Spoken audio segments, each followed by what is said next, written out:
Good evening and welcome to Poland Daily. I'm Konrad Gorlinski. The Government Commissioner for Strategic Energy Infrastructure, Piotr Naimski, has announced that from the 1st of October 2022, gas will be sent to Poland via the Baltic Pipe gas pipeline, which means that Poland will not extend the contract it currently has with Russia's Gazprom.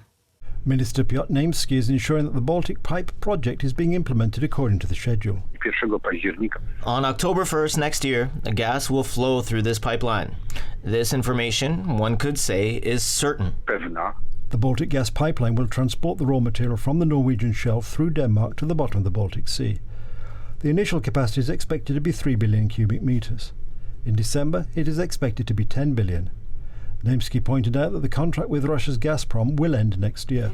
It will not continue. The approximately 10 billion cubic meters of gas under the Yamal contract will be replaced with gas that will come to Poland from various sources from the north, from the Baltic Pipe, but also the gas terminal in Świnoujście. This is a confirmation of the government's actions regarding the diversification of energy sources, says Jakub Wieś, an energy expert. This is the main goal of diversification, replacing our Russian partner, who turned out to be unreliable and treated the gas trade politically. It is worth noting that this gas from the Norwegian shelf will also be supplied by PGNiG from the Polish company's own concessions in the area. Experts emphasise that Poland has a chance to play the role of gas distributor for Central and Eastern Europe. This is particularly important in view of the recently completed construction of Nord Stream 2, as a result of which Germany will play a similar role by becoming a re-exporter of gas from Russian deposits. These pipelines have crossed. It is a bit of a symbol that we are doing our job, and unfortunately the Germans and the Russians are doing their own. On the other hand, a lot of gas will still be needed in Europe. The demand for the blue fuel will keep growing. There are more coal-fired sources. Natural gas is needed to balance non-controllable renewable sources. So we will need more gas also in heating. Więc gazu także w ciepłownicy będziemy po prostu potrzebować więcej. Experts dealing with this subject all agree that this investment will contribute to an increase in Poland's energy security.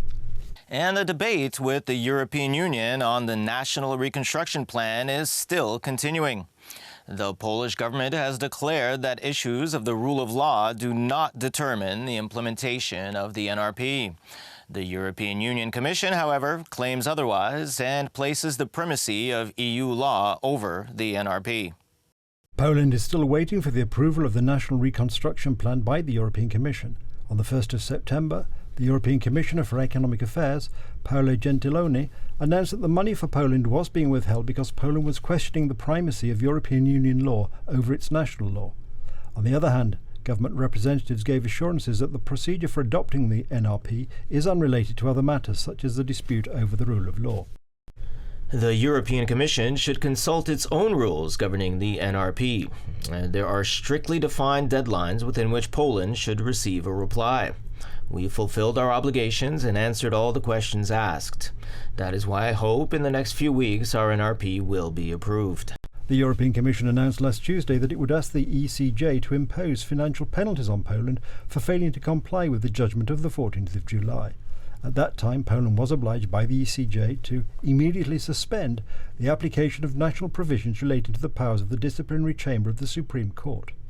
EU officials say the new body set up during the first term of the United Rights Rule does not meet EU's independence criteria. The ordinance is really quite clear, and no country in the community can in any way be denied these funds. We're therefore patiently waiting, and even if there are voices and desires to include the reconstruction funds with other issues, then we could have some discussions. But to merge them one-to-one is, from a legal point of view, unacceptable. According to the political scientist Professor Kazimierz Kik, the NRP case is closely related to the rule of law. In his opinion, Poland will have a dispute with the EU, which may only worsen the situation in the international arena. I don't think this will lead to a complete stop to the flow of funds to Poland, but I do think this is about creating problems. It's about creating problems for the PiS government, and to demonstrate to Poles that with such a government, they will not gain very much. The National Reconstruction Plan is the basis for Poland to obtain funds from the European Union to fight the effects of the coronavirus pandemic. Poland is applying for €58 billion from the Reconstruction Fund. All member states have prepared national recovery plans. Contrary to early declarations by the European institutions on the final approval of the Polish version of the plan by the 1st of August this year, the European Commission did not meet this deadline. The Ministry of Health has appointed a new deputy minister, Piotr Bromber, who will be responsible, among other things, for social dialogue with the medical staff who are currently protesting. The ministry approached the organizers of the protest and strike committee with a proposal to meet to discuss a plan for resolving the dispute. However, health workers have not decided to negotiate with the ministry and are expecting a meeting with the Prime Minister. The Minister of Health, Adam Niedzielski, invited representatives of the medical professions to the Dialogue Centre tomorrow for another meeting, the aim of which will be to reach a compromise on meeting the demands of the protesters. Let's concentrate on what is possible, what we can do together, what we can achieve in this spirit of dialogue. I invite the strike committee once again tomorrow at 1 p.m. I do hope that this invitation is accepted. However, the striking medics do not want to talk to the Minister of Health but to the Prime Minister Mateusz Morawiecki. For his part, Morawiecki said that he would meet the representatives of the medical professions only when their demands were made concrete. This is disappointing because it fits into the kind of rhetoric like, I want to talk to you, but I won't talk to you. I wouldn't want anyone to accept any sorts of compromises. In response to the escalating dispute, the government decided to appoint Piotr Bromber to the position of Deputy Health Minister. His main task will be to maintain a dialogue with the protesting medical staff. He is to take care of the issues that we see as the most pressing. I'm speaking here both about the social and human resource development. The protesters demand the creation of a law on the profession and self-government of paramedics. Medical staff are also calling for an amendment to the Act on State Emergency Medical Services. Healthcare workers are also fighting for higher wages and the introduction of sick leave after 15 years of working. Money in the health service is important, but we can't reduce these discussions purely to monetary issues, because the problems that we are dealing with here point to this very thing. The reduced amount of personnel is certainly a problem which we will have to face. On Saturday, in front of the Chancellery of the Prime Minister, Białe Miasteczko 2.0 was set up, referring to the protest of nurses in 2007. We're all fighting for the improvement of services for patients in this public sector of the health service. We do hope that some solutions will be introduced. Part of the protest, doctors, nurses and paramedics are going on sick leave and do not extend their contracts. Some of them have also given notice. Since the 1st of September, some of the medical staff have not come to work or have limited their activities to a minimum number of shifts. According to the Ministry of Health, meeting the demands of the medical staff this year alone would cost the state budget over 26 billion zloty. Next year, this amount would increase to almost 105 billion zloty.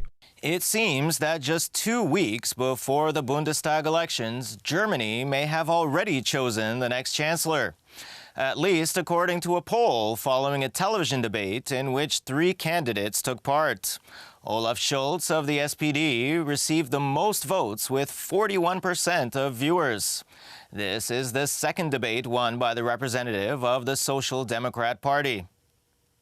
3 candidates took part in the next debate before the Bundestag elections: Armin Laschet, Olaf Scholz and Annalena Baerbock. CSU candidate Laschet says he is still fighting for first place. Under no circumstances will we form a coalition with the Left Party. Under no circumstances will we form a coalition with the AfD. We won't even talk to them. We will not cooperate. But the Democrats need to talk to each other after the elections. We are fighting to be number 1. The SPD candidate, Olaf Scholz, strongly criticised Laschet for wanting to form a coalition with the left, if only because the German party, the left, aims to lead Germany out of NATO. One thing is clear. Whoever wants to be part of the German government must have a clear position. It must be in favor of transatlantic cooperation. It must make it clear that NATO is essential to our security and that we must fulfill our alliance commitments. They have to stand for a strong and sovereign European Union. The Green candidate, Annalena Baerbock, does not rule out a coalition with the left. During the debate, she pointed out that Germany needed a breakthrough, primarily in the fight against climate change. The next German government is one that can actively do something against the climate crisis. And this means that we have to give up coal earlier, clearly before 2038. It's clear to me, however, that the next German government must accelerate the exit from coal by 2030. Everything indicates that the winner of the pre-election debate is Olaf Scholz, the SPD candidate. According to the latest poll conducted by the German ZDF television station, if the Bundestag elections were held this Sunday, he would be the Chancellor. He could count on 41% of the vote. The CSU's Armin Laschet came second with 27% of the vote. Annalena Baerbock received fewer votes than both candidates at 25%. Similarly, the respondents assessed the level of competencies of the candidates and their credibility. Olaf Scholz, SPD, 41%. Armin Laschet, CSU, 27%. Annalena Baerbock, Green, 25%. 2 months ago, polls showed a completely different distribution of votes. Then Olaf Scholz had no chance of winning.